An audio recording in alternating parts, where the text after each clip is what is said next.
यहाँ पर आज हम इस वीडियो में अति लघु के मोस्ट रिपीटेड क्वेश्चंस को डिस्कस करने वाले हैं जो कि एग्ज़ाम में हर साल आते हैं। ये क्वेश्चन आपके लिए वेरी इंपॉर्टेंट क्वेश्चन है क्योंकि यही क्वेश्चन आपके एग्ज़ाम में आएंगे। एक भी क्वेश्चन इसके मत करना क्योंकि जो लास्ट के क्वेश्चन हैं वो तो 100% आपके एग्ज़ाम में आएंगे ही आएंगे। तो पहले हम इतिहास के कुछ क्वेश्चंस को यहाँ पर देख लेते हैं जो बहुत ज़्यादा रिपीट होते हैं। तो पहला क्वेश्चन है, फ्रांसीसी क्रांति कब हुई? ये क्वेश्चन तो आपको लगभग एग्जाम में देखने को मिलेगा ही। ठीक, तो फ्रांसीसी क्रांति कब हुई? तो फ्रांसीसी क्रांति सन 1789 ईस्वी में हुई। ठीक है, जिस तरीके से आपको एग्जाम में क्वेश्चन का आंसर लिखना है वही पैटर्न मैंने यहाँ पर रखा है जिससे आपको पता चल जाए कि आंसर किस तरीके से लिखना है। ठीक, अगला क्वेश्चन है कि रूसी क्रांति का नेतृत्व किसने किया था?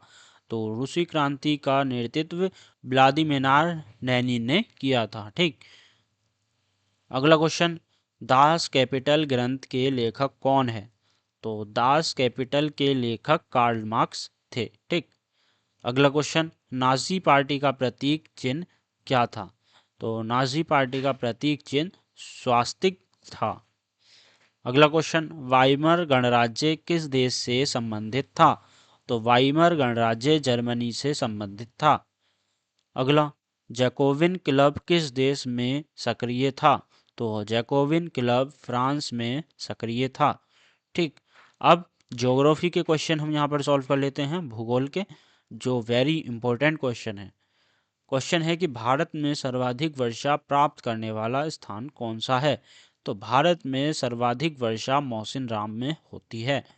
ठीक, अगला क्वेश्चन, काली मिट्टी किस फसल के लिए उपयुक्त होती है? तो काली मिट्टी कपास की फसल के लिए उपयुक्त होती है। ठीक, अगला क्वेश्चन, मानसून पवनें किस दिशा से भारत में प्रवेश करती हैं? तो मानसून पवनें दक्षिण पश्चिम दिशा से भारत में प्रवेश करती हैं। अगला क्वेश्चन, भारत का सबसे बड़ा पठार कौन सा है? तो भारत का सबसे बड़ा पठार दक्कन का पठार है। मैं आपको बता दूं कि मैंने अपने इस YouTube चैनल पर MCQ की भी वीडियो बना करके YouTube पर अपलोड कर दी है जिसमें हमने SST के क्वेश्चन भी करे, साइंस के क्वेश्चन भी करे। बाकी के अदर सब्जेक्ट की वीडियोस आपको जल्द ही मिलेंगी। इसके लिए चैनल अभी सब्सक्राइब कर दें क्योंकि तभी वो आपको वीडियोस मिलेंगी। ठीक, अगला क्वेश्चन, जलोढ़ मिट्टी मुख्यतः कहाँ पाई जाती है? जलोढ़ मिट्टी मुख्यतः उत्तरी मैदानों में पाई जाती है। ठीक, क्वेश्चन है, वर्षा जल संचयन का क्या अर्थ है?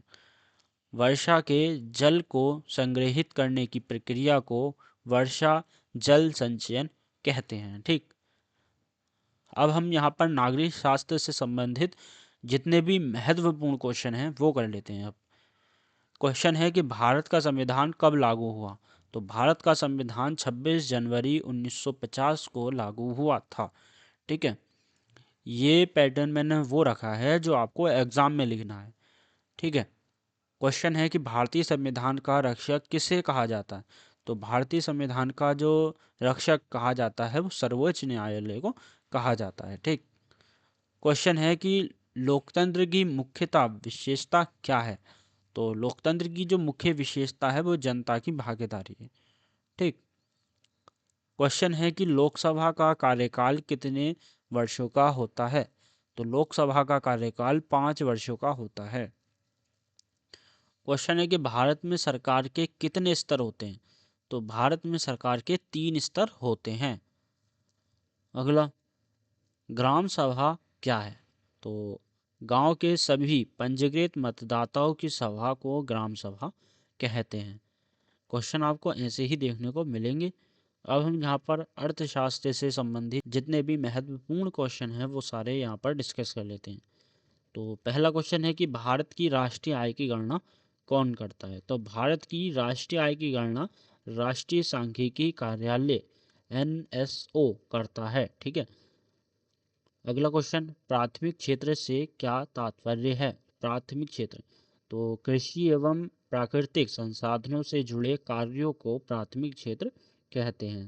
तो यहाँ पर कृषि और प्राकृतिक संसाधन आते हैं। ठीक है, प्राथमिक क्षेत्र में। क्वेश्चन है कि तृतीयक क्षेत्र को क्या कहा जाता है?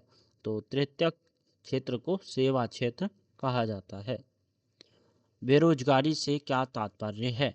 तो काम करने की इच्छा होते हुए भी काम ना मिलने की स्थिति को बेरोजगारी कहते हैं। आपको परिभाषा लिखने के लिए भी कहा जा सकता है एग्जाम में, तो इसलिए मैंने यहाँ पर इस क्वेश्चन को रखा है। ठीक, अब क्वेश्चन है कि SHG का पूरा नाम क्या है? तो SHG का पूरा नाम है सेल्फ हेल्प ग्रुप है। ठीक है, अगला, भारत में मुद्रा जारी करने का अधिकार किससे है?